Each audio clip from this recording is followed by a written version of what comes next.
Ma'am मैंने studio जो open किया था वो after In a world where passion competes with risk, सारा कुछ मैनेज करना पड़ता है लाइफ में आके इसको एक बहुत ही कहते हैं कैसे मेकअप को हमेशा आपके फेस के इस एरिया में पैच टेस्ट करो। किया था तो कितना कितना टाइम नेक्स्ट क्वेश्चन है कि जैसे फ्रीलांसिंग आप In a world where passion competes with responsibility and some women chose to embrace both and excellent at it. So here we have Siddhi Arora with us who will tell us about her journey, struggle and that how she did and never gave up on herself. So welcome ma'am. क्यों So my first question is to you that how did your journey in makeup artistry begin? It's a very beautiful journey. It's a very interesting journey also because I am not very much interested in this field of makeup industry, be honest. Because I start my career in aviation field. I work with Turkish Airlines, I work with Indigo Airlines, I work with SpiceJet. My mother, she's running salon and they're small city and वो मुझसे हमेशा ये बोलते थे कि बेटा कोई ऐसी चीज कर लो जिससे आपको लाइफ में आगे कभी प्रॉब्लम ना हो। और मैं हमेशा इस मेकअप इंडस्ट्री को बहुत एक नॉर्मल सी इंडस्ट्री समझती थी। बट ठीक है, फ्री बैठे थे, कुछ नया सीखना था बिकॉज मैंने उसके बाद अपना बिजनेस भी किया था। मेरी खुद की एविएशन इंस्टीट्यूट भी था लखनऊ में by the name of life in institute of aerospace and ground services. तो उसमें मुझे एक बिजनेस आगे कुछ नया डालना था तो मैंने एक मेकअप का कोर्स किया था। बस मेरी जर्नी एक मम्मी की डांट से स्टार्ट हुई। So, जैसे कि आपने बोला कि एविएशन में आपने वर्क किया था तो कितना कितना टाइम आपको एविएशन में लगा और आपने वो ट्रांजिट जैसे एविएशन से मेकअप में क्या कैसे इंस्पायर्ड हुई और कैसे चेंज किया? It's very good question and aviation field is also a very good industry. मैं ये नहीं कहती कि एविएशन फील्ड इंडस्ट्री जो है वो आगे बहुत बूम में नहीं है, बट हाँ इफ अगर आप कंपेयर करते हो कि अगर एक लड़कियों के लिए लोग सेफ साइड लेकर चले, जैसे लोग मेकअप आर्टिस्ट को एक बहुत ही नॉर्मल एक उससे देखते हैं, बट आज के टाइम में जो एक मेकअप आर्टिस्ट है या इन केस वट एवर जो भी लड़कियां फ्रीलांसिंग किसी भी फील्ड में कर रही हैं तो आज के टाइम में that is one of the amazing field.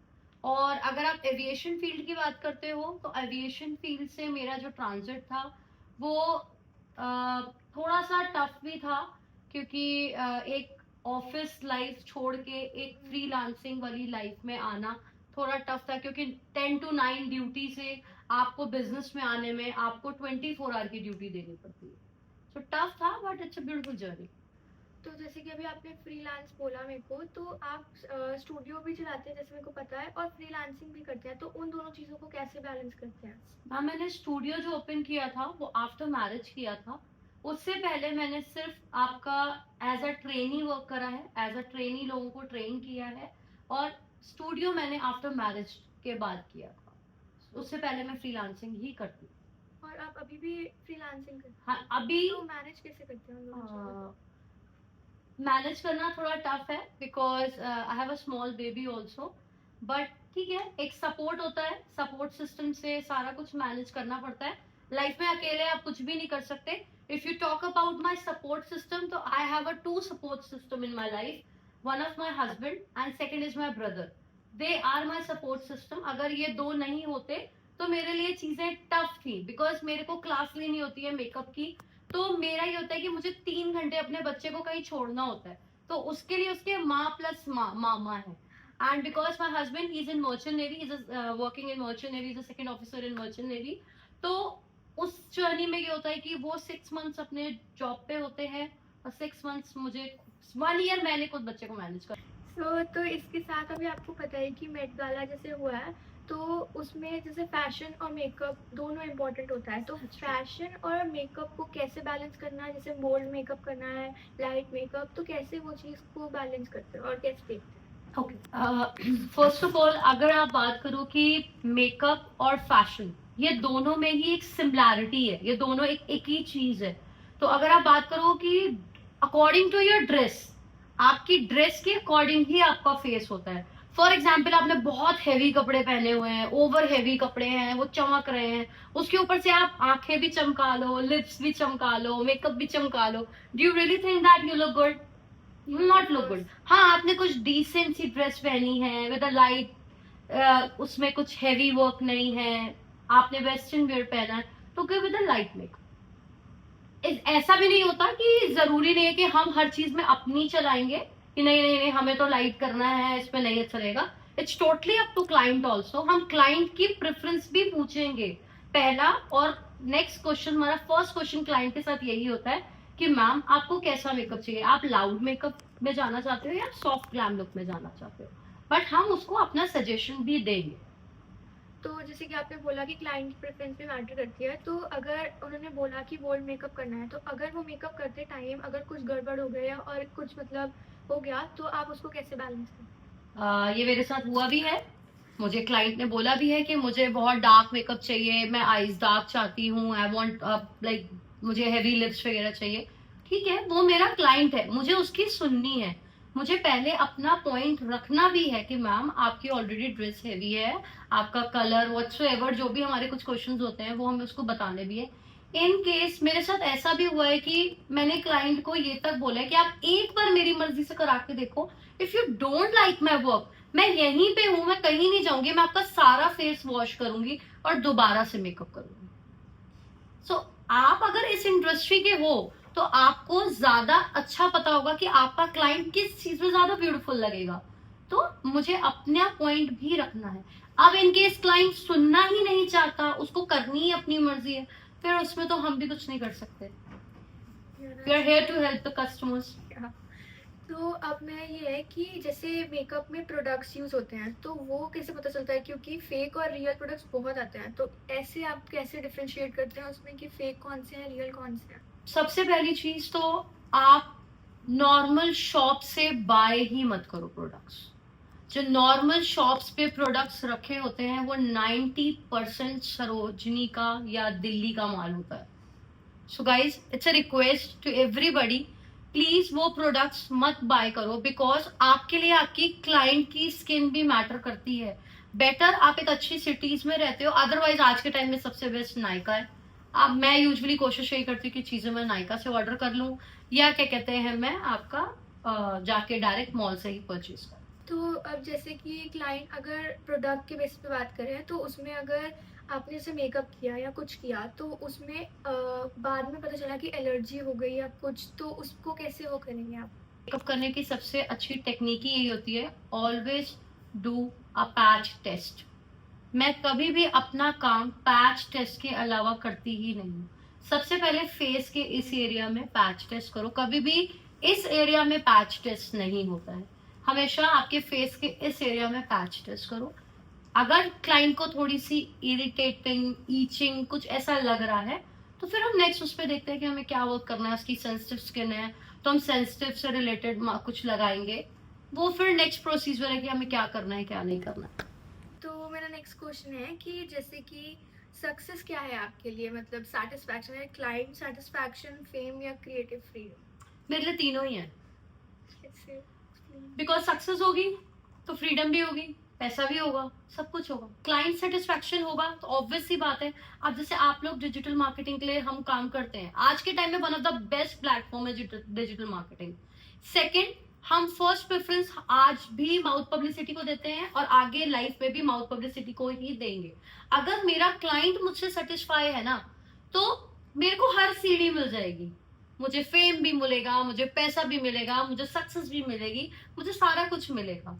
तो और आज के टाइम में जो यंग यूथ को पॉजिटिव पॉइंट मिल रहा है, Insta, Facebook, there are lots of platforms जहाँ पे आज के यूथ काम करके आगे बढ़ रहा है। तो नेक्स्ट क्वेश्चन है कि जैसे फ्रीलांसिंग आपने बोला था, तो फ्रीलांसिंग में क्या पॉजिटिव और क्या नेगेटिव पॉइंट्स हैं? जैसे आप तो एक बैलेंस कैसे करती हैं उस चीज़ को और सब कुछ? मैंने आपको भी एक चीज बोली थी, टीम वर्क। हर एक चीज के लिए ना टीम वर्क ही है। मैं तो देखो दोनों को ही अच्छा बोलूंगी, मैं तो फ्रीलांसिंग को भी अच्छा बोलूंगी, मैं स्टूडियो को भी अच्छा बोलूंगी, बिकॉज मेरे पास तो दोनों ऑप्शंस हैं। बस हाँ, अभी मेरा बेबी छोटा है तो मैंने थोड़ा सा फ्रीलांसिंग पे स्टॉप लगाया हुआ है। और मैं आपको पॉजिटिव पॉइंट्स बताऊं तो बहुत पॉजिटिव पॉइंट्स हैं इस फील्ड में। मेरे को निगेटिव तो एज इन कोई बहुत ज्यादा नहीं लगते हैं, क्योंकि मैं खुद ही ये फील्ड का कर रही हूँ, तो मैं इसमें निगेटिव नहीं बोलूंगी।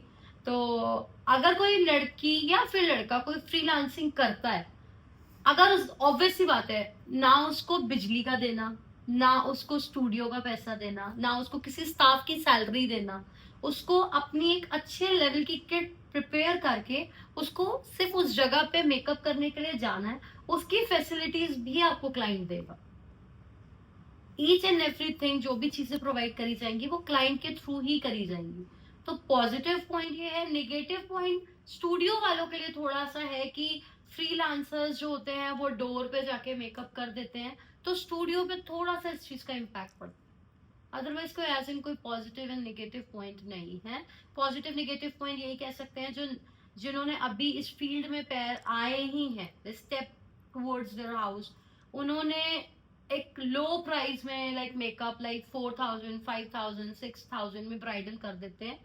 वो थोड़ा सा एक नेगेटिव पॉइंट है कि चीजें नॉलेज ना होने के बाद क्लाइंट उस पर सफर करता है। तो जैसे कि इस देयर इज अ डिफरेंस होता है कि ब्राइडल मेकअप और जो मूवीज में मेकअप होता है, तो उसमें क्या डिफरेंस होता है, मतलब वो सॉफ्ट कैसे? मूवीज में भी मैम डिफरेंट डिफरेंट मेकअप होते हैं। ब्राइडल मेकअप मूवीज में भी होता है डिफरेंट। मैंने आपको बोला ना, हर एक चीज अपनी अपनी डिफरेंट डिफरेंट होती है कि आप कौन सी कैटेगरीज पे काम कर रहे हो। मूवीज में भी ब्राइडल मेकअप होता है, नॉर्मल में भी ब्राइडल मेकअप होता है। तो दे वो जो भी वर्क करते हैं वो सब हाई ब्रांड्स पे ही काम करते हैं, वो कोई भी नॉर्मल ब्रांड्स पे काम नहीं करते। मैं ब्रांड्स का नाम नहीं लेना चाहूंगी, ना नॉर्मल का ना हाई का, बट दे ऑलवेज ट्राई कि वो एक अच्छी लेवल की ब्रांड्स पे काम करें। तो जैसे कि मेकअप होता है तो बहुत एक्सपेंसिव होता है। तो is it worth it according to you कि No. लेना चाहिए? नो, अगर आपसे कोई 2 लाख 3 लाख चार्ज कर रहा है, ऑन विच बिहाफ? उसके फेम के बिहाफ पे चार्ज कर रहा है ना। अदरवाइज कोई वो प्रोडक्ट्स के तो आपको नहीं बता रहा ना, ये 5000 का है, ये 10,000 का है। एक लिमिटेड गाइडलाइन होती है, हर एक चीज की एक लिमिट होती है। आप किसी से भी 3 लाख 4 लाख जैसे कि मार्केट में लोग पे कर भी रहे हैं, ऐसा नहीं कि लोग नहीं पे करते हैं, बट एक गाइडलाइन होती है, आपको इससे ऊपर नहीं जाना चाहिए। मैं एज अ मेकअप आर्टिस्ट हूँ, मेरे को वर्थ इट नहीं लगता, ना आज लगता है ना आने वाले कभी लाइफ में आगे भी लगेगा। आप अच्छी ब्रांड्स के साथ काम करो, अच्छे प्रोडक्ट्स के साथ काम करो, एटलीस्ट इतना लो कि एक नॉर्मल फैमिली को की लड़की को या नॉर्मल किसी को भी रेडी होने में, वो कॉल करने में या बात करने से आपसे हेजिटेट ना हो। ओके, तो मेरा नेक्स्ट क्वेश्चन ये है कि जैसे कि ये जो कोविड-19 आया था, तब आपने कहते हैं कैसे मेकअप को और फ्रीलांसिंग को मैनेज किया था, कि आपके लाइफ में कोई मेमोरेबल वो इवेंट था कि किसी को आपको उसी टाइम जाके मेकअप करना पड़ा हो? यस, आप सबको पता था कि कोविड जब आया था तो बुकिंग्स पहले की भी हम लोगों की हुई थी, बट हाँ जो उस टाइम की ड्यूरेशन की बुकिंग्स थी वो तो सब कैंसिल, मैरिज ही कैंसिल हो गई थी, तो हम तो वैसे भी नहीं जा सकते थे। जब फैब में या आई थिंक मार्च या जो भी था, जब कोविड में ही कह दिया था कि 40 to 45 जो लोग होंगे उसमें ही मैरिजेस होंगी, बट ब्राइड को तो रेडी होना था। वो मेरा सबसे ज्यादा ब्यूटीफुल टाइम था, बहुत ही ब्यूटीफुल टाइम था कि I play role just like a doctor. I wear a PP kit और मास्क और हैंड ग्लव्स, और अपने क्लाइंट को भी मैंने यही चीज बोली कि बिकॉज उसकी सेफ्टी भी मेरे लिए इम्पोर्टेंट थी और मेरी खुद की सेफ्टी भी मेरे लिए बहुत ज्यादा इम्पोर्टेंट थी। तो हाँ, वो मेरा एक बहुत ब्यूटीफुल टाइम था, टफ टाइम भी था मेरे लिए वो बहुत ज्यादा, कि बिकॉज मैंने जूम एप्स पे ट्रेनिंग्स दी थी। It's a beautiful time, it's a nice time. Okay, तो ऐसे मेरा लास्ट क्वेश्चन ये है कि आप आगे वाले ऑडियंस, मतलब जो आगे मेकअप करना चाहती है या जो न्यू जनरेशन है वो मेकअप में आगे बढ़ना चाहती है, तो उसको क्या एडवाइस और टिप्स दें? आज के यूथ की तो सबसे अच्छी टिप यही है कि आपके पास बहुत अच्छे प्लेटफॉर्म्स हैं, उसका यूज करिए। और लाइक इंस्टा है, फेसबुक है, और भी प्लेटफॉर्म्स हैं जिसको आप जिसको आप मतलब उसको एक ऑप्शन लेके आगे बढ़ सकते हो। और एक क्लाइंट सेटिस्फैक्शन भी बहुत जरूरी होता है। It's not all about makeup industry, it's all about each and every industry. हर एक चीज में आपका क्लाइंट सेटिस्फैक्शन बहुत जरूरी होता है। Be polite with your client. आप अपने क्लाइंट के साथ विजिबल होना बहुत जरूरी है। ट्रांसपेरेंसी होनी चाहिए आपके बीच में और आपके क्लाइंट के बीच में। कोई भी ये चीज नहीं होनी चाहिए कि आप कॉल पे कुछ और बात कर रहे हो और उससे फ्रंट में मिल रहे हो तो कुछ और बात कर रहे हो। आपको सब कुछ जो भी है, सब कुछ ईच एंड एवरीथिंग एक ट्रांसपेरेंसी के साथ होना चाहिए on a written notes. Either it's mail, either it's WhatsApp, either whatever you feels good. It's up to you. Okay, nice. Thank you so much, ma'am. Thank you so much. Nice talking to you. Thank you so much.